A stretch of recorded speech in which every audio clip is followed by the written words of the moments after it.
organic, unpredictable, unknown, lovely, beautiful, a sense of fulfillment. This is part of the pleasures of life and not the chores of life.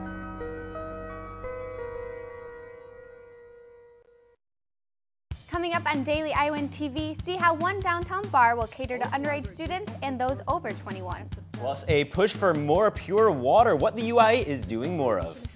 And in sports, we'll take a look at some of the highlights from the Iowa men's basketball team's road win against Nebraska.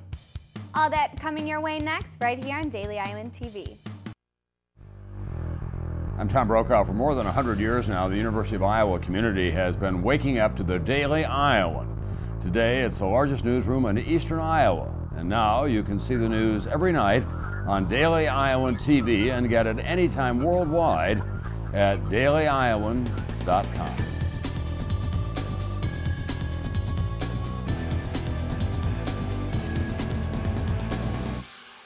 Thanks for tuning into your Thursday edition of Daily Iowan TV. I'm Lauren Moss. And I'm Jake Abrams. Washington Street in Iowa City may convert to two-way traffic by the end of the month. The construction could begin in early March and come to an end just before April, according to a press release from the city. Now, the release said that the project will cost about $60,000. Washington Street is the only one-way street in Iowa City that doesn't have a companion street going the other way. City officials say that the switch will be made to simplify the downtown street. The UI Hospitals and Clinics announced Thursday Lori Rotlin as the hospital's Great Catch Award winner for 2011. The Great Catch Award honors one care provider every year who finds a potential threat to patients and takes action to prevent further harm. The award is part of a national campaign to raise awareness about the importance of patient safety. Rotlin is a social worker at the Burn Treatment Center at the UIHC. She earned the award after recognizing several patients coming in with serious burns from the use of gel fuel candles. Rotlin contacted the State Fire Marshal's office and gave them information that allowed them to recall the product. And the 21 ordinance has left many downtown bars struggling to maintain sales, but one Iowa City venue is taking a new approach to solve the problem. Daily Iowan TV's Brad Maxwell tells us how the library is offering new options for minors. Although the library just opened its doors for business last September, they're already taking a unique approach to reach all age groups. Thursday marks the first night the library will split its floors, leaving 21-year-olds on the main floor and designate the bottom floor for minors. And while this may appear to be a significant change, Tom Lennox suggests he's already noticed the trend. Our history of sales have shown that our bar splits itself naturally, where more of the underages were on the downstairs level and the of-age people were on the upstairs level. So I'm just forcing that issue right now. The title for the new space has been designated The Underground, which will provide students an environment to hang out and socialize free of alcohol. Unlike other downtown venues, the Underground will open its doors at 10 p.m. and legally remain open to minors until 2 a.m. Although the changes may take some time to get used to, Lennox believes they will ultimately result in more success. I don't think it's going to affect me as much as, anyone would think. I think it's just going to be a little more confusing to start, but I think it'll be, overall, the place will be just as busy, if not busier. While the Underground is not permitted to sell any alcohol, the library plans to maintain the same atmosphere that customers have known and gotten used to since it's opened. But with Friday and Saturday night getting pretty crazy in downtown Iowa City, how do they plan to maintain that atmosphere that customers have loved? We have 2 access points, both stairways. There will be a door guy as well as a physical barrier door. It'll be door guys make sure that no alcohol crosses over. Drinks basically stay on the level they're sold at. The guidelines may be strict, but Lennox stresses the idea of maintaining a fun atmosphere for all ages. The Underground will offer a variety of activities, including a dance floor, pool tables, and dart games. Although alcohol sales may take a hit, Lennox hopes his decision will ultimately have a positive impact for the underage nightlife of Iowa City. One of us is willing to sacrifice alcohol sales for the sake of a venue. If it works, I hope the other places look at that and see that maybe there's some tweaks to their business models that maybe they could do the same thing. Brad Maxwell, Daily Iowan TV.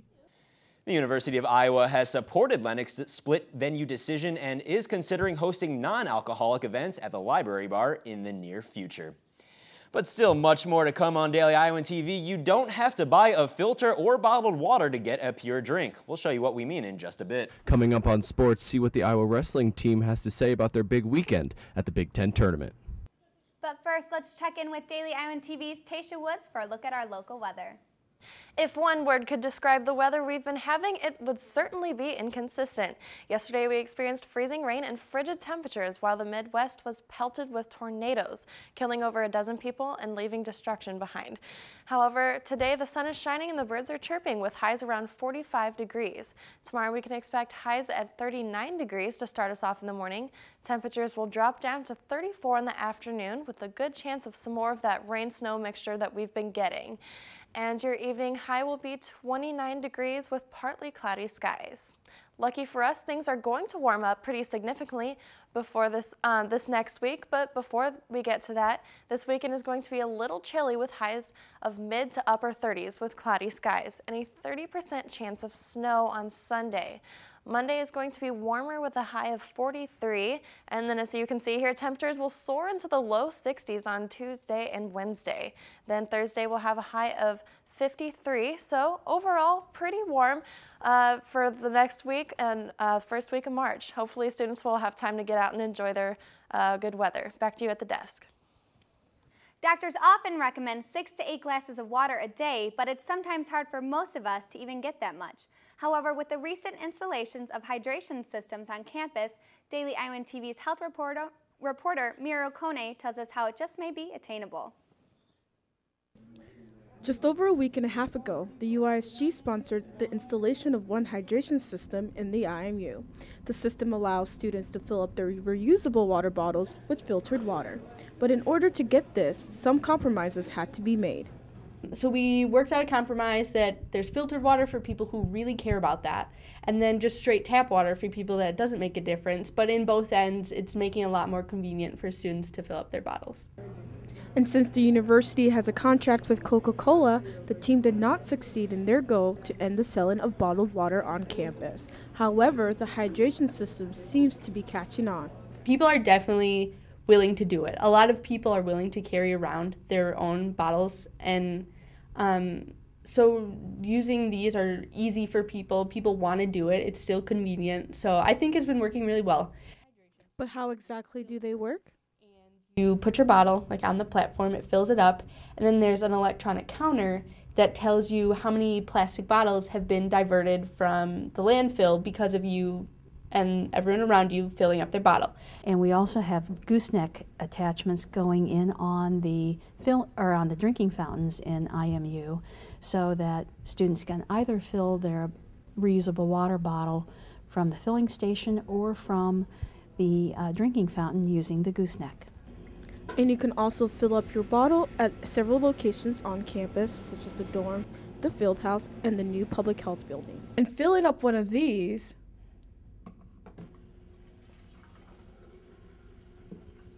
has saved the IMU over 600 bottles of water alone. This is Muriel Kone, Daily Iowan TV. The Iowa State Senate approved a bill Thursday that would make tougher laws against passing a stop school bus. As reported by the Associated Press, the bill would raise the fine from $200 to at least $250 with a maximum of nearly $700, as well as up to 30 days in jail. The law is called Caton's Law in memory of the 7-year-old Caton Halverson, who was killed last year by a driver who illegally passed a stopped school bus. The bill will now go on to the House for approval. And now we'll take a look at some headlines from around the world. If you're headed to Mexico City this spring break this year, you might want to be careful. The mayor closed down the world's largest landfill last December to reduce the presence of methane gas in the atmosphere. But now the garbage in Mexico City is beginning to pile up. Although his move was applauded by environmental groups, people in the suburbs of Mexico City are refusing to take out the extra garbage. Authorities are trying to prevent people from dumping trash in the middle of the city. City officials are looking at ways to resolve the issue by installing recycling stations, but with 20 million people living in the metropolitan area, the problem needs an answer fast. And in the tornado-battered Midwest today, residents began the painful process of picking up the pieces. The violent storm system that thrashed across the country's midsection claimed at least 13 lives. From Kansas to Tennessee, people are returning to what's left of their damaged homes. In Branson, Missouri, the storms ripped apart hotels and theaters. However, Harrisburg, Illinois was the hardest hit community. The fierce storm system brought an EF4 tornado with 180-mile-per-hour winds. And in the weeks and months to come, these survivors will be on the long road to rebuilding their lives. And now let's send it over to Daily Iowan TV's Kyle Hughes to see what's going on in Hawkeye sports. Kyle? The Iowa men's basketball team played their final road game of the regular season against the Nebraska Cornhuskers on Wednesday night. The Hawkeyes were looking for their third road victory of the Big Ten season. And to the action will go. Early in the second half, Matt Gatens knocks down the three, a familiar sight for Hawkeye fans. But Nebraska would not go away quietly as Caleb Walker throws down the monster slam over Eric May. Now Iowa up 4. Roy Devin Marble finds Gatens for another three. He led the Hawkeyes with 16 points on the game. Then Marble receives the cross-court pass and buries the three. The Hawkeyes shot 7 for 13 from 3 in the second half, propelling them to the 62-53 win. Matt Gatens is now 30 of 46 from 3 in his last 6 games. Marble and Cartwright each added 11 points for the Hawkeyes, who now sit in 7th place in the Big Ten standings. The Iowa wrestling team has had a disappointing year by their usual standards, but Tom Brands and his squad are looking past their losses and focusing on postseason aspirations.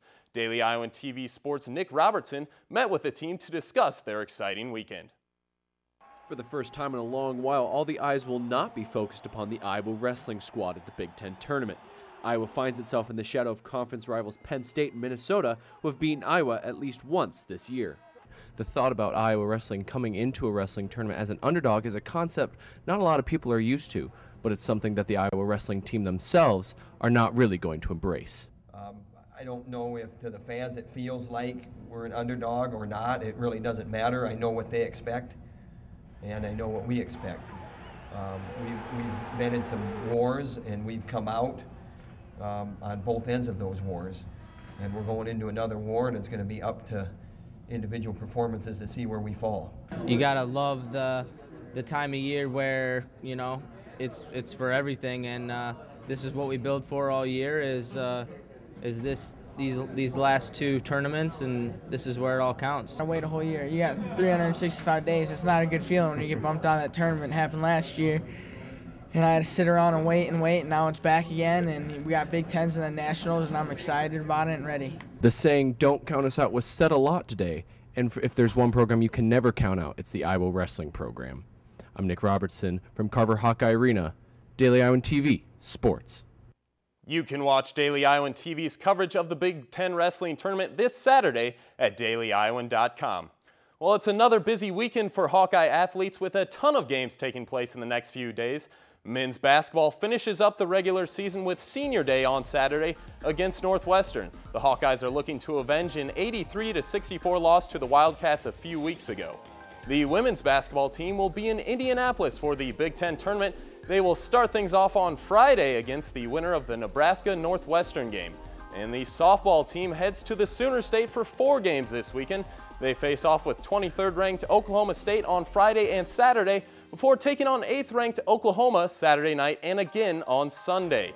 And baseball travels to Tennessee to play in the Austin Peay Riverview Inn Classic.